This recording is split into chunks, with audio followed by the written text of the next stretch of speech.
is one. The amount of history that Eddie has is amazing. One time we were talking, and he goes, "Oh yeah, Jim Morrison stole my dance moves," and he would tell something like that random, and I go, What are you talking about?" He goes, "Yeah, that was a rock and roll star." And I go, "You're a rock and roll star?" And he was Whiskey a Go Go. You worked everywhere. You were how much? Mhm. How many times a week were you performing? 7 times a week, 7 days a week for 8 years, consecutive years. And I started in 1960 Mhm. singing rock and roll music. And I quit playing baseball. I was a really good baseball player. And you could have gone pro as a baseball Yeah, player. yeah. I was already playing in the Dodger farm team. And at the age of 13, I was catching Eddie Roebuck in 1959. And it was really an amazing time. My father was in Nirvana. And then I quit baseball and became a rock and roll singer. That was it, my poor father. I mean, he had a tough one, boy. It was a tough road for him. For him to see me just hang up my cleats, and because everybody, all my coaches, everybody got a little taken aback. They go, "You're not going to play baseball? You?" I mean, I had won the batting championship for the state of California for 2 years in a row, and I was very, very good at playing baseball.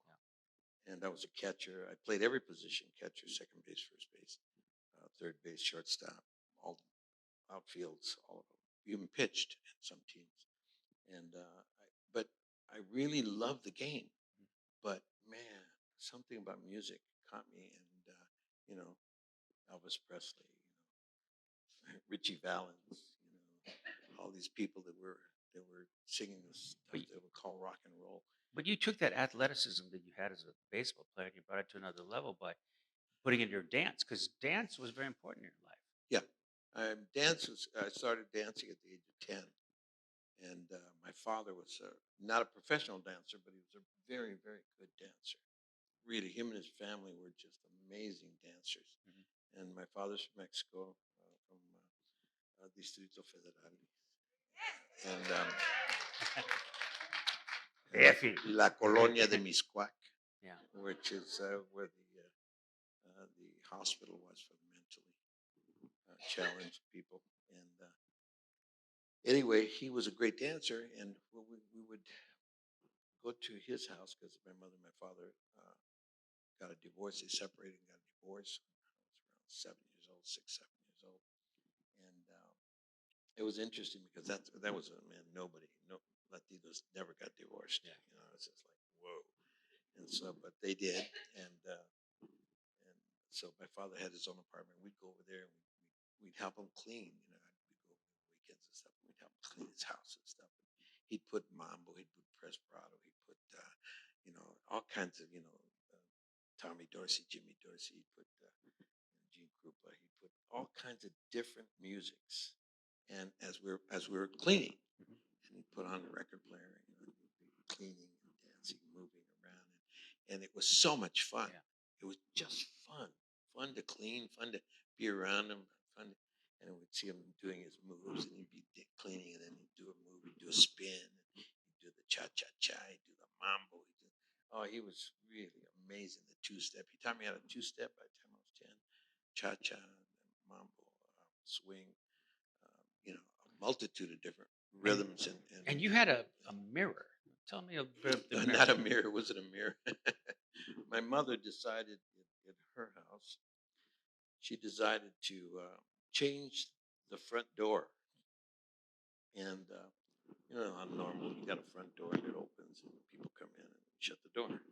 My mom decided to put a sliding glass door for the front door.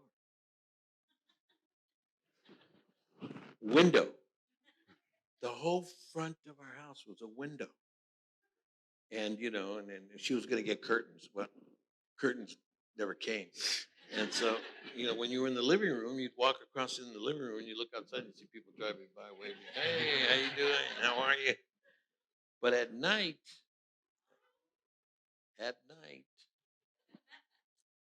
I would put on music, and the reflection, the glass, it was like a dance studio. Mhm. And I started to move and watch myself dance. And that's like any dancer will tell you, you have to be able to understand yourself. You have to be able to see what you're doing. So that you work with, ballet dance, everybody, they all work with mirror. So I started to do that at the age of about 10, 11 years old. And I kept on doing it, and I did it. And I was still playing baseball.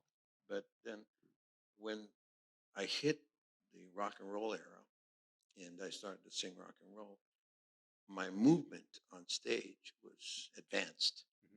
It was very advanced.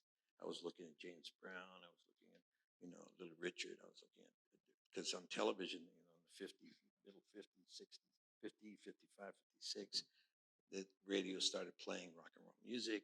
And on television, you had the Ed Sullivan Show, and you had different variety shows that would show people singing and dancing.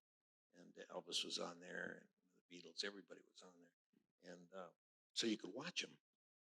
And so I would watch him and watch him. And then I'd see James Brown doing the mashed potato kind of thing. And then,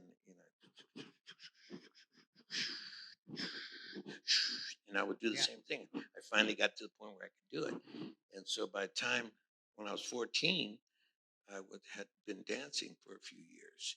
And one of the things that I will tell you, I am not naturally gifted in anything, okay? Anything. I'm not kidding you. It's not my deal. I had to learn how to do this. Converse, learn how to talk to one another. I had to learn how to dance. I didn't know. I couldn't even speak English when I was born. I was lucky if I could find the chi-chi. I learned it all, okay? So that people really have to realize that the reason that I became what I am today was through a basic fundamental that I had learned playing baseball. That through discipline, determination, perseverance, and the key ingredient to the whole thing was patience. You had to give yourself time to understand yourself. And you had to be disciplined. And this is one of the things that we were talking about today at the airport. Yeah. My goddaughters and I were there sitting, and I'm writing them. We're in the warm area because it was too cold for them outside. So we're in the warm area. And I'm telling them, hey, man, what is it? Okay. Discipline. To do the things you love to do when you don't feel like doing them. I'll say it again.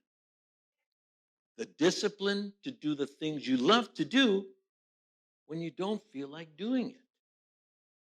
If you understand what I just said, I don't care if you're 70, I don't care if you're 13, I don't care if you're 10, 9, 8.